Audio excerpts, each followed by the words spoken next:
Don't trust her. The whisper cut through the golden silence of the cathedral like a blade. And in that single frozen second, everything stopped. The music, the laughter, even the breath of hundreds of guests who had gathered for what was meant to be a perfect wedding day. Ava Brooks stood just behind the second row of white roses lining the aisle, her small fingers tightly gripping the edge of her worn dress, her heart pounding so loudly it felt like it might betray her. But she didn't move. Back, she didn't look away, because across the room, beneath the stained glass light pouring in like melted gold, Isabella Monroe was smiling the kind of smile that belonged on magazine covers. Perfect, controlled, untouched by doubt. William Carter, standing at the altar in a tailored black tuxedo that cost more than most cars parked outside, slowly turned his head toward the voice, his expression shifting from calm anticipation to confusion, then irritation, as if trying to decide whether he had actually heard what he thought he heard. "What did you say?" he asked quietly, but Ava didn't answer immediately. Her eyes locked on Isabella, who had already lifted a delicate hand to her chest in a soft, practiced gesture of innocence, shaking her head ever so slightly, as if wounded by something invisible. The guests began to shift in their seats, uncomfortable whispers rippling like wine through tall grass. And somewhere near the front, a wedding coordinator in a pale gray suit motioned subtly toward security, as if a child's presence in this moment of luxury and perfection was an error to be corrected. Ava felt the weight of every gaze pressing down on her, but her voice, when it came again, was steady despite the tremor in her breath. "Don't trust her," she repeated, softer this time, but sharper, like a truth she couldn't unsee. William frowned now, stepping half a pace away from the altar, his eyes narrowing as he studied Ava as though she were a puzzle he had not agreed to solve today. "Ava," he said, recognizing her from the small scholarship program the foundation supported. "This is not the time," his tone careful but dismissive, the way adults speak when they are certain a child has misunderstood the world. Isabella let out a faint, almost musical exhale, turning slightly toward the guests with a graceful tilt of her head. "It's all right," she said gently, her voice warm like honey poured over glass. "She's just overwhelmed. Weddings can be a lot for children." And a few guests nodded sympathetically, already deciding the story in their minds before the truth had even been allowed to breathe. But Ava didn't look away, because she had seen something no one else had noticed.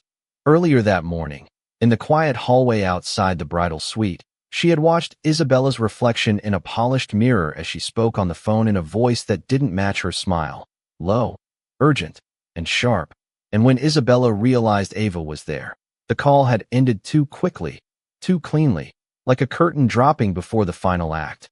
Now, in the cathedral's heavy silence, Ava's small voice carried again. "I saw you," she said, not accusing, not loud, just certain, and for the first time, Isabella's smile tightened at the edges, just slightly, just enough for William to notice if he was looking closely.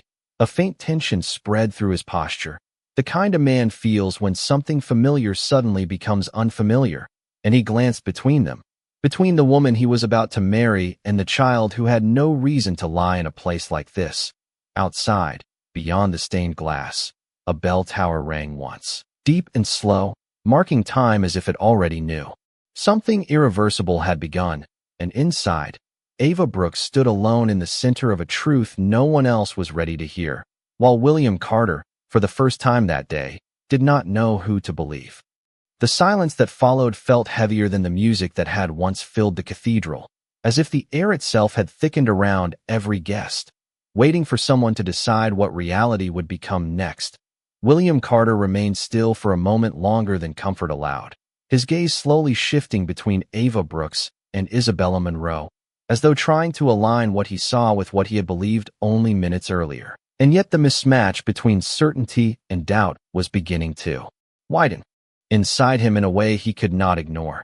Isabella took the first step to close that distance, moving gracefully down from the altar with the practiced calm of someone who understood exactly how to control a room without raising her voice, her heels barely making a sound against the polished stone floor as she approached William, placing one hand gently on his arm. "This is upsetting for everyone," she said softly, her tone warm but deliberate. "She is a child, and weddings are overwhelming you. Know how emotions can blur reality. And the words landed with precision, not as defense, but as suggestion, guiding perception rather than confronting it. William exhaled slowly, his jaw tightening as he looked down at Ava again, who had not moved from her spot among the white roses. Her small face lifted, steady, unwavering, and in her eyes there was no confusion, only the quiet persistence of something she had already seen too clearly to forget. A faint murmur spread through the guests as some began to nod subtly, reassured by Isabella's composure, while others simply looked away, unwilling to participate in a moment that might disrupt the perfection they had come to witness. Ava's fingers tightened around the fabric of her dress as she felt the shift in the room, the way truth could become fragile when surrounded by expectation, but she did not retreat, because what she had seen earlier that morning still pressed against her thoughts like a locked door refusing to be ignored. She remembered standing near the bridal suite, holding a small envelope she had been asked to deliver, when she noticed Isabella speaking quietly on a phone call, her voice no longer soft or ceremonial, but focused and sharp.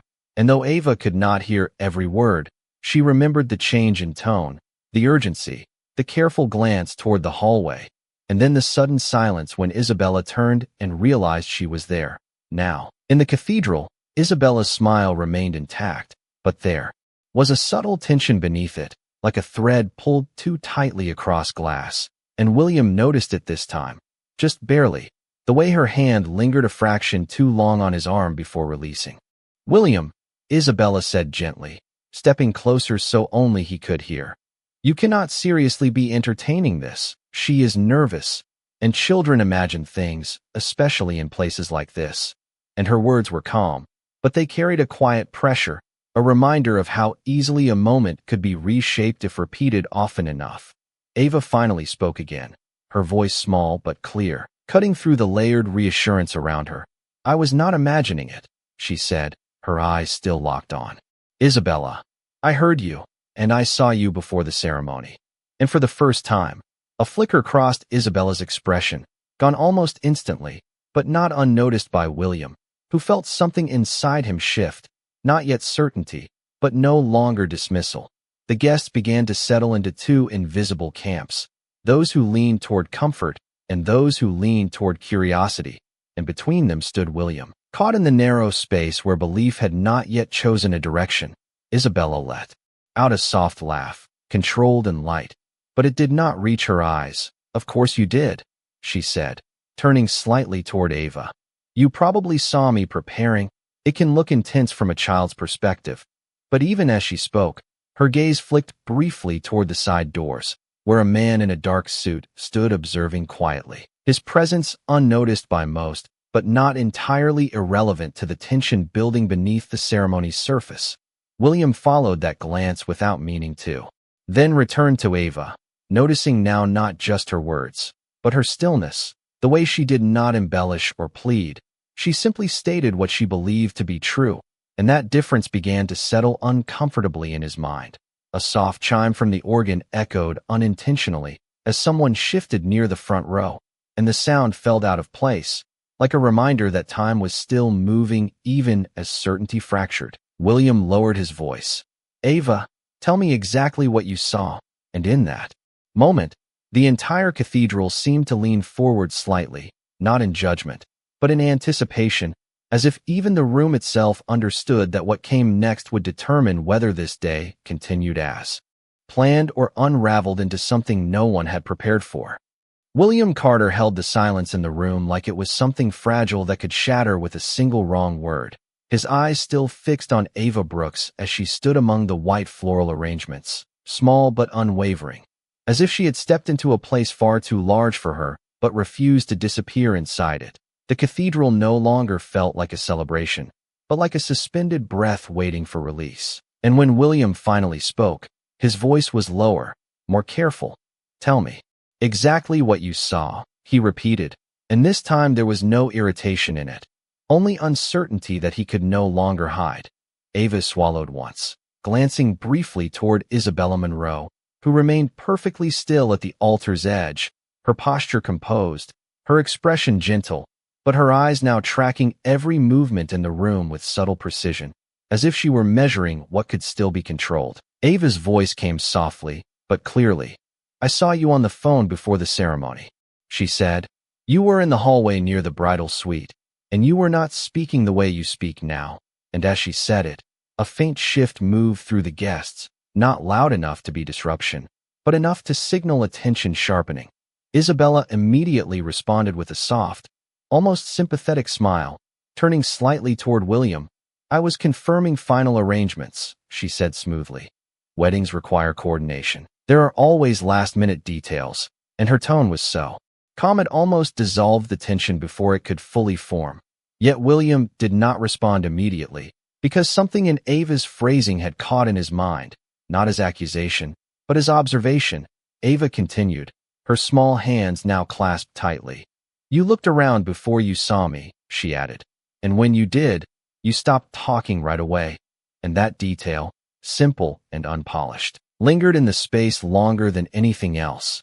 A few guests shifted uncomfortably, exchanging glances, while Isabella's expression remained composed, but her fingers lightly adjusted the edge of her veil, a gesture so subtle it might have gone unnoticed if William had not already been watching more closely. From the side aisle, the wedding coordinator stepped forward slightly, offering a quiet suggestion to proceed with the ceremony timeline. But William raised one hand without looking at them, signaling for silence, and that gesture alone changed the atmosphere again, tightening it further. Isabella stepped closer to William, lowering her voice so only he could hear. "You are letting a child interpret an adult moment," she said, gently. "This is your wedding day, not a courtroom." And the words were carefully chosen, designed to reframe the situation rather than confront it. But William did not immediately accept that framing anymore. His gaze moved between Isabella and Ava again, slower this time, as if recalibrating something internal that had always been automatic until now. Ava, sensing neither dismissal nor acceptance, reached into the small satchel she carried, pulling out a folded piece of paper, slightly creased, and held it up with both hands. "I did not want to show this," she said quietly, "but I think you should see it." And the room collectively leaned into that moment without realizing it. William hesitated, then took a step forward from the altar, breaking the ceremonial distance between himself and everything that had been constructed for this day. And as he reached for the paper, Isabella's smile tightened almost imperceptibly, the first visible crack in her controlled composure. The paper was a simple printout of a partial message thread, not fully visible from the guest's perspective, but enough for William to recognize fragments of timing, references, and names that did not align neatly with what he had been told earlier. He looked up slowly, not at Ava this time, but at Isabella, and the room seemed to sense the shift before anything was said. Isabella let out a soft breath, steady but slightly sharper than before. "William, you cannot possibly think a child understands what she is looking at," she said, but the confidence in her voice had changed subtly, like a melody losing one of its key notes. William did not answer immediately, because for the first time, he was not reacting. He was observing, and observation required time. Ava stepped back slightly, as if unsure whether she had done something wrong or simply revealed something that was never meant to stay hidden. The cathedral felt heavier now, not with noise, but with attention, as every guest waited for William Carter's next choice. And in that suspended stillness, the foundation of the ceremony began to feel less like certainty and more like something that could still change direction entirely.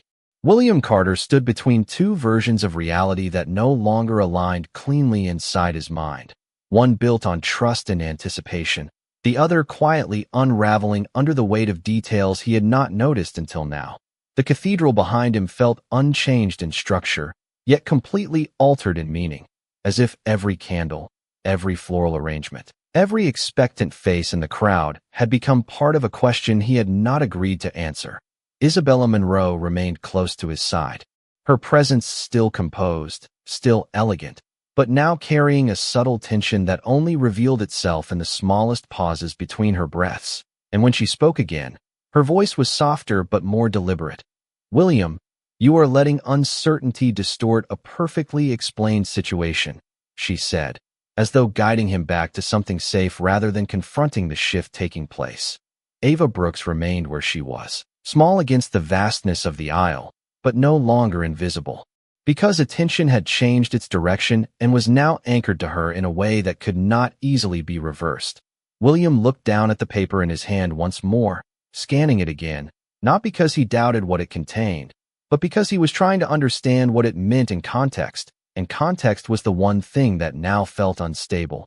A faint murmur passed through the guests, the kind that forms when people sense a moment moving beyond ceremony into something unplanned, and the wedding coordinator stepped forward again, attempting to restore structure by suggesting a continuation of proceedings, but William did not acknowledge it.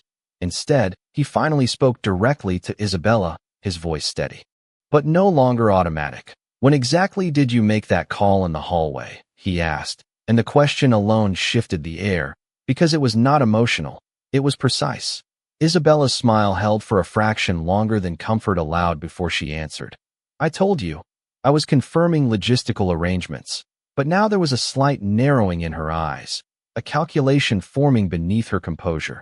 Ava, sensing the opening, spoke again quietly. "You did not sound like you were talking about arrangements," she said. "You sounded like you were warning someone."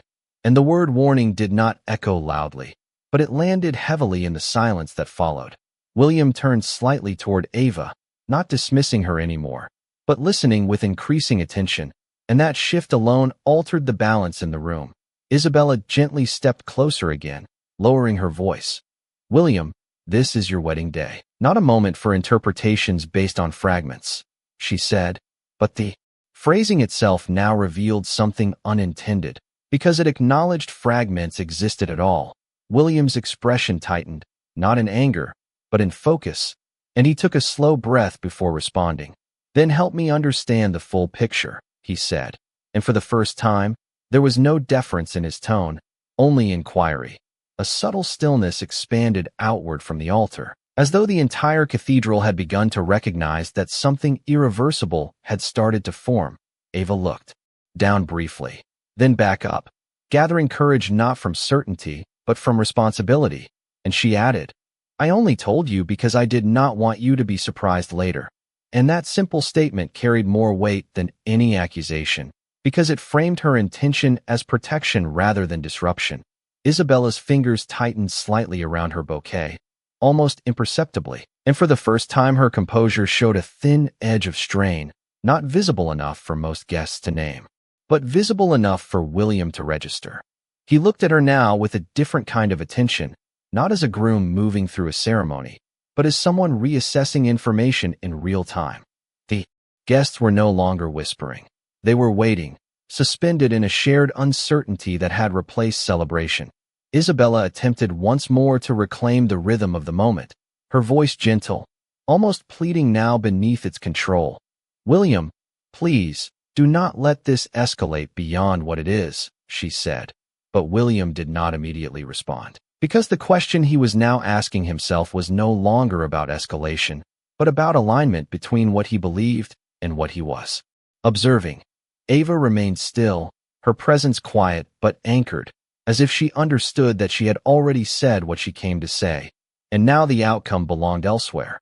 William finally lowered the paper in his hand, not dismissing it, but no longer relying on it alone, and looked at both of them in turn. As the cathedral held its breath in a silence so complete it felt like the world itself was waiting for him to decide what truth would look like next. The cathedral no longer felt like a place built for celebration, but like a suspended space where every breath depended on what William Carter would choose to believe next. As silence stretched between him, Isabella Monroe, and Ava Brooks like an invisible thread pulled too tight to remain stable for much longer. William stood still, his eyes lowered briefly toward the paper in his hand, then rising again to study Ava, not as a disruption anymore, but as a source of information he could no longer dismiss. And that shift alone changed the temperature of the entire room. Isabella noticed it immediately, though her expression remained composed, her voice softening into something more carefully measured as she stepped slightly closer. "William, whatever this is becoming, it is being shaped by misunderstanding," she said, each word placed with deliberate calm, as if attempting to guide the narrative back into control. Ava remained where she stood, small against the vast aisle, but no longer shrinking under attention, because attention had already found her and refused to move away. And when she spoke again, it was not with hesitation, but with quiet clarity. "I am not misunderstanding," she said. "I heard you on the phone. And I saw your face when you realized I was there." And that simple statement created a ripple that moved through the guests without sound.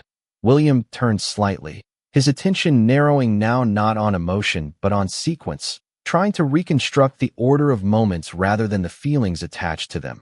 And in that process, Isabella's earlier explanations began to feel less absolute than they had minutes before. Isabella exhaled softly, a controlled breath that carried the weight of maintaining composure. "You are allowing a child's interpretation of a private moment to influence a public decision," she said, her tone still gentle, but now carrying a faint edge of urgency, as though the stability of the ceremony itself depended on his agreement. Ava glanced down for a brief moment, then lifted her eyes again, and added carefully, "I did not want to come forward, but I thought you should know before it was too late." And the phrasing lingered because it carried intention, rather than accusation. William absorbed that, then slowly lowered the paper in his hand, not discarding it, but no longer relying on it as the only reference point. And the absence of immediate dismissal created a shift so subtle it spread through the guests like a quiet realization that something irreversible might be forming. Isabella stepped closer again, this time placing her hand lightly on William's arm, her voice dropping to a near whisper. "We can resolve whatever confusion this is. After today," she said, "there is no need to alter what we have built in front of everyone here." And for the first time, the word built sounded less like celebration and more like structure under pressure. William did not immediately respond, because his attention had moved inward, not outward, and he was no longer listening only to words, but to inconsistencies between them.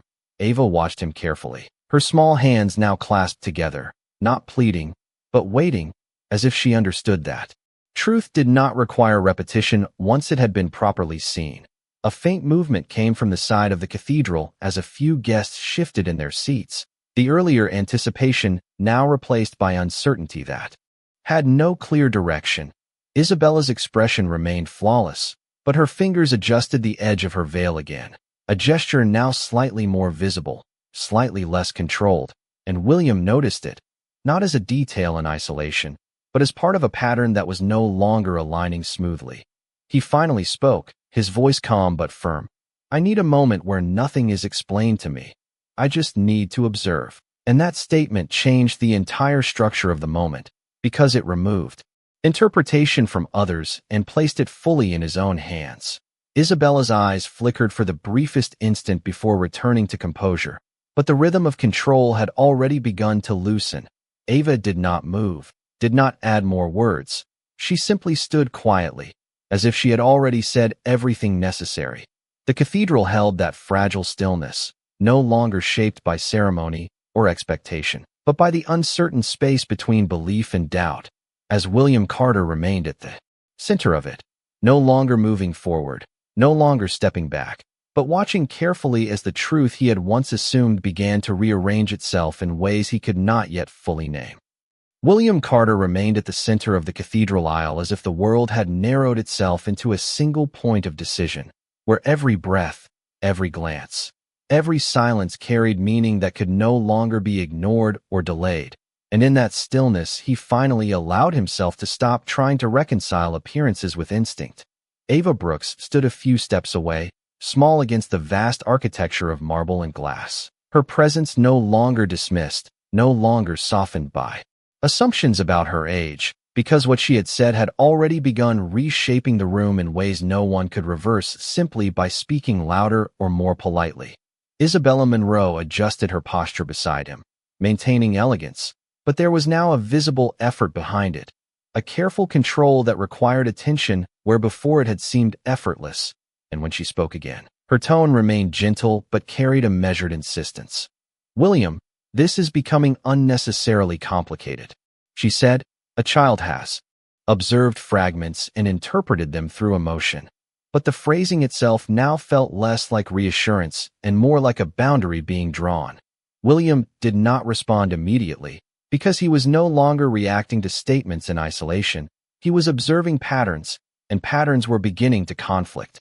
Ava, sensing neither dismissal nor acceptance, simply stood quietly, her eyes steady, as though she understood that her role had shifted from speaking to waiting. A faint movement passed through the guests again, not conversation but attention tightening, as if the entire room had synchronized its awareness to the uncertainty at the altar. William finally stepped forward, not toward Isabella, not toward Ava, but into the space between them, and that movement alone changed the geometry of the moment.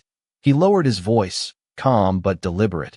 "I need to understand something without interruption," he said, and the request itself reframed everything, because it removed persuasion from the equation and replaced it with observation.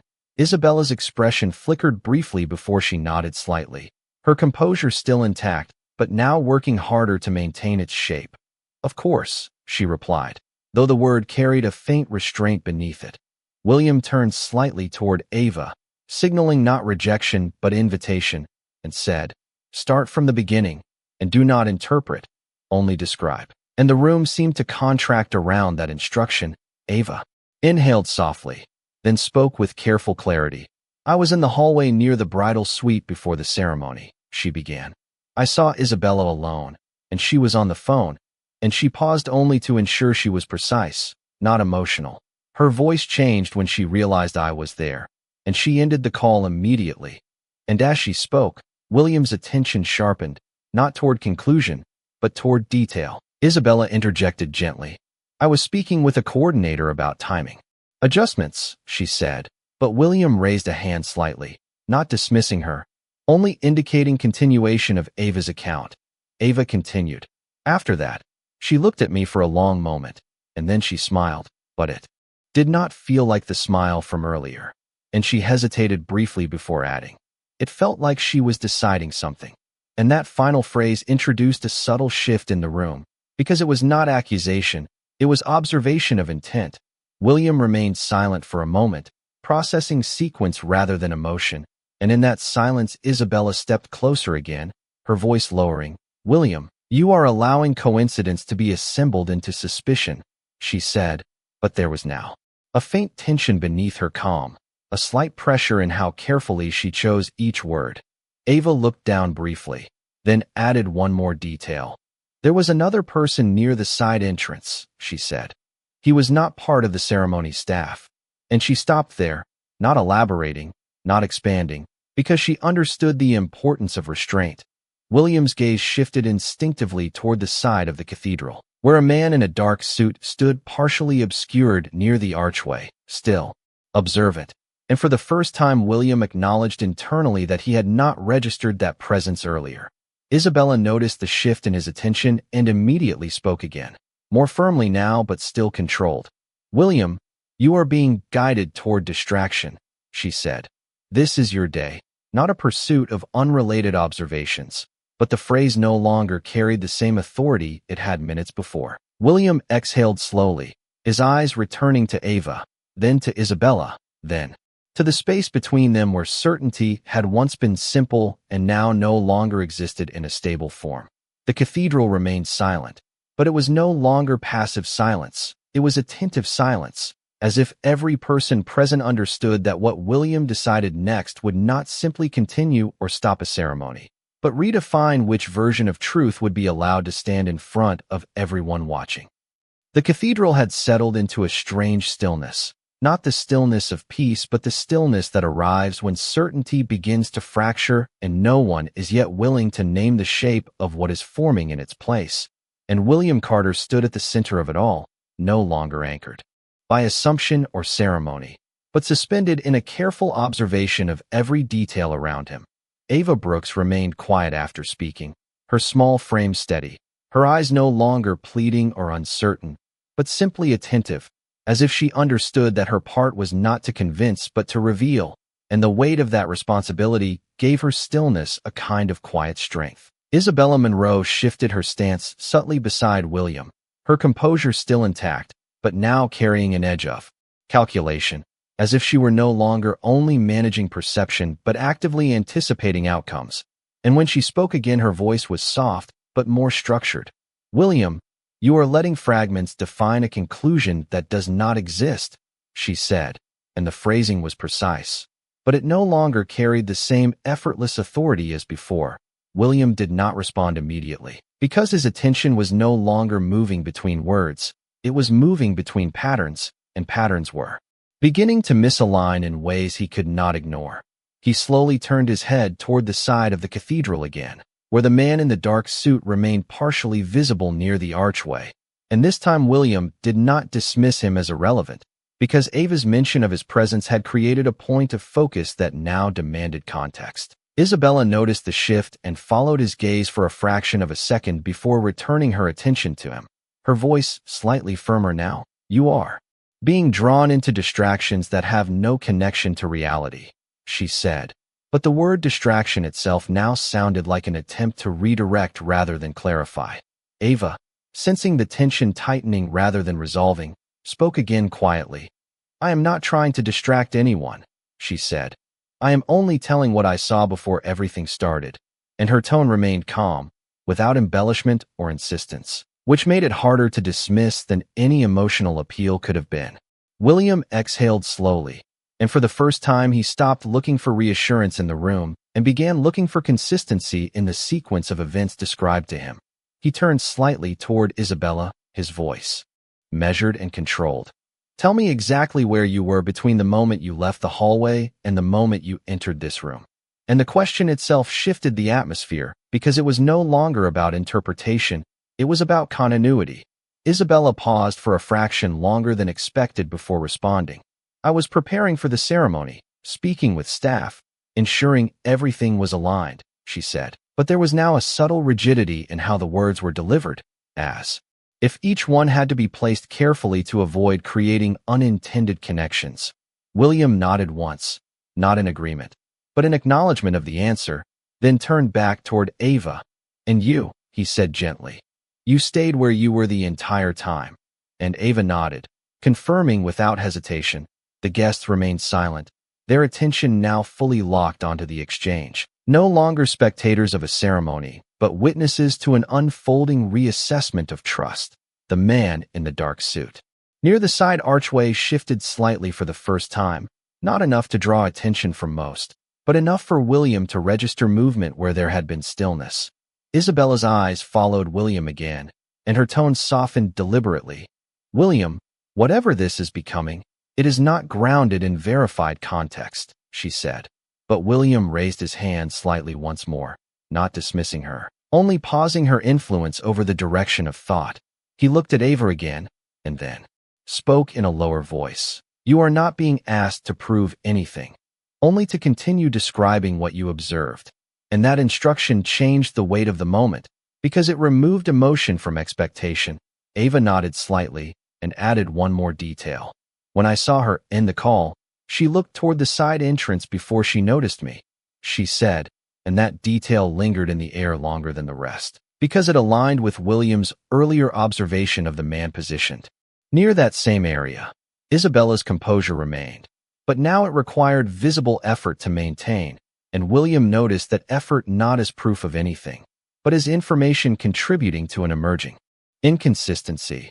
He looked between them slowly, no longer searching for reassurance, but for alignment, and when he found none, he finally stepped back half a pace from the altar, breaking the final visual symmetry of the ceremony. The cathedral did not react aloud, but the collective stillness deepened, as if everyone present understood that the next decision would no longer preserve what had been planned, but determine what version of reality would continue forward from this moment. William Carter had stepped back from the altar by half a pace. But that small movement carried more meaning than any spoken declaration in the cathedral, because it marked the first time he had physically separated himself from the structure of certainty that the ceremony had built around him. The silence that followed was no longer passive. It was active, as if every guest understood that what was unfolding could no longer be contained within the language of celebration. Ava Brooks remained still, her presence quiet but anchored, her eyes moving only between William and Isabella Monroe, as though she had already said everything she intended to say and now simply observed what truth would do when left without interference. Isabella stood closer to William now, her posture still elegant, but the tension beneath it had become more visible, not in dramatic movement, but in the precision of restraint, and when she spoke, her voice was carefully softened. "William, you are creating meaning from incomplete perception," she said. "This is not clarity. It is distortion under pressure." But the phrasing no longer carried the same effortless dominance it once had.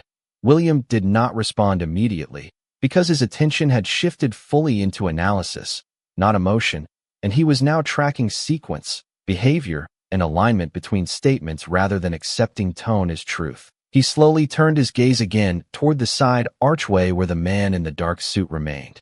And this time he did not look away, because Ava's earlier description had anchored that presence into relevance.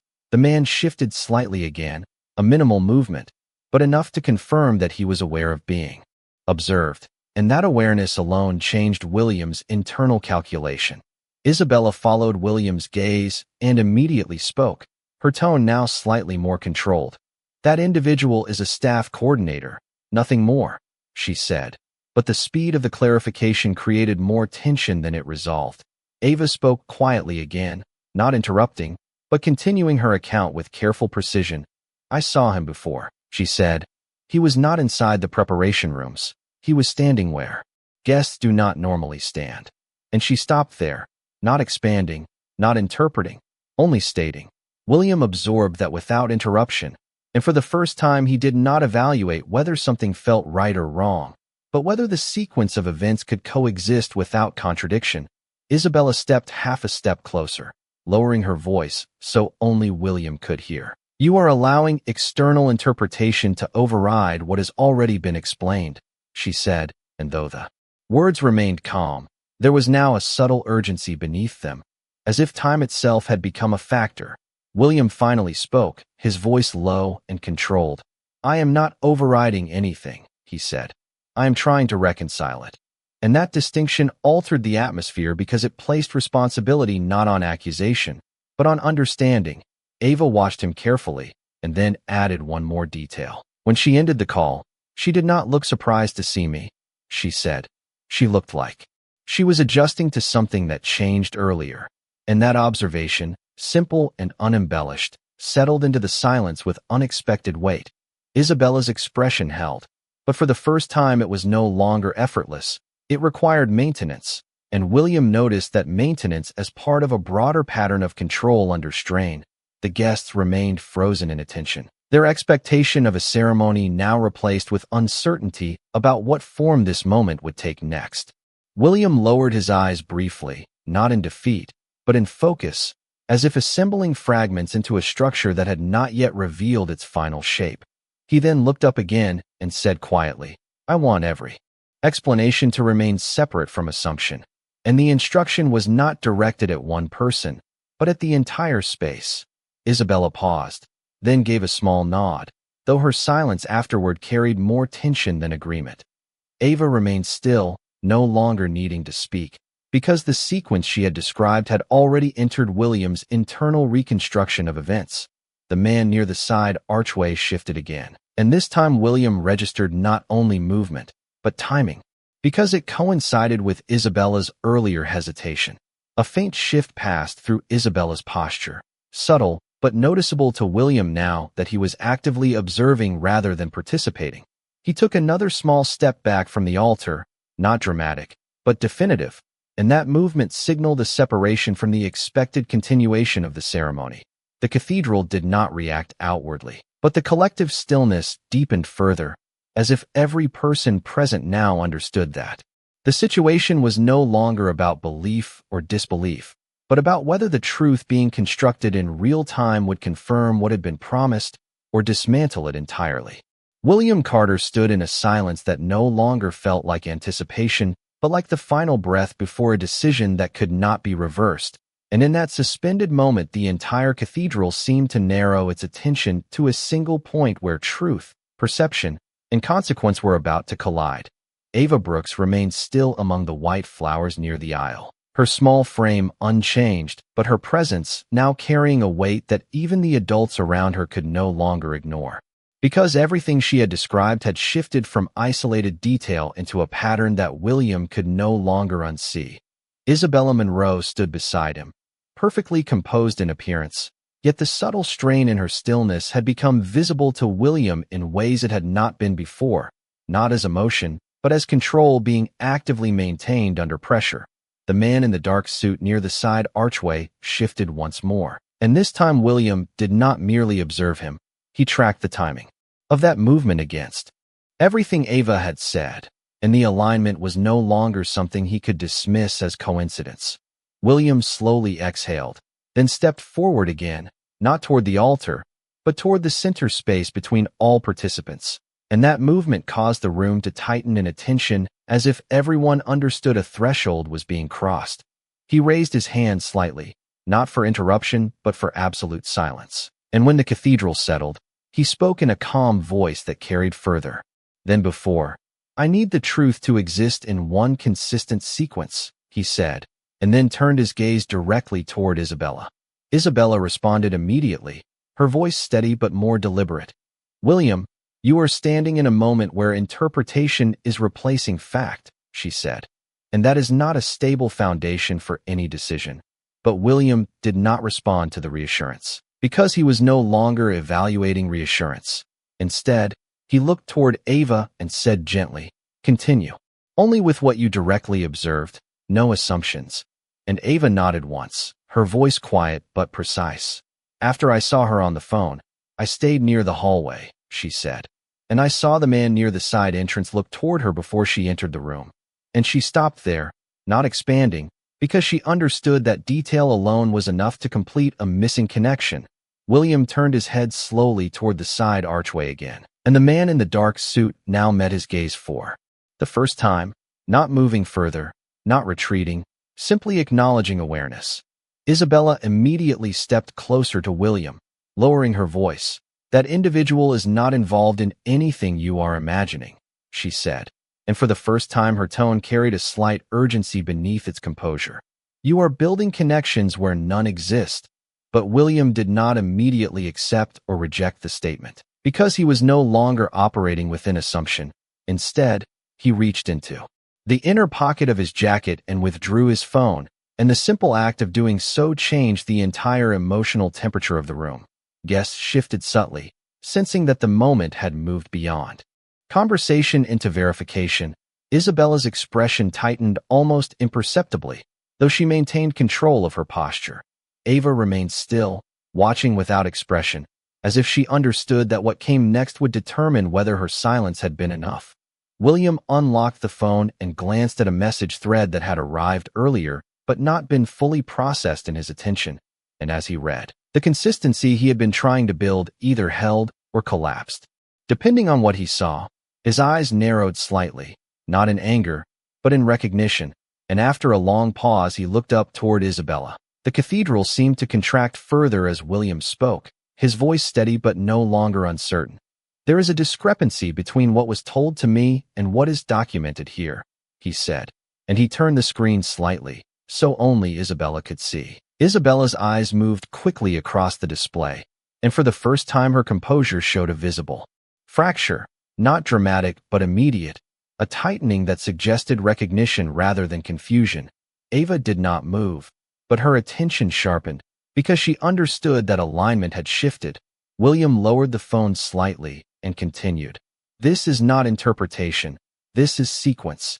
And then he turned toward the side archway once more, where the man in the dark suit now stood completely still, fully visible in William's line of sight. A long silence followed, not empty but dense, with realization forming in layers. Isabella finally spoke again, her voice softer now, but less controlled. "William, whatever you are seeing, it is being taken out of context," she said, but the structure of her sentence no longer carried the same stability as before. William looked at her for a long moment, then at Ava, and finally at the space where every explanation had once been trusted without question. And when he spoke again, his voice was quiet but definitive. "The ceremony does not continue under uncertainty," he said, and the words did not need repetition, because in that moment the decision had already shifted the entire meaning of the day. The guests remained frozen, not in shock alone, but in the recognition that the narrative they had arrived to witness had changed direction completely. And in the center of it all, William Carter no longer stood as a participant in a ceremony, but as the one person who had chosen to stop it from continuing until truth no longer had competing versions.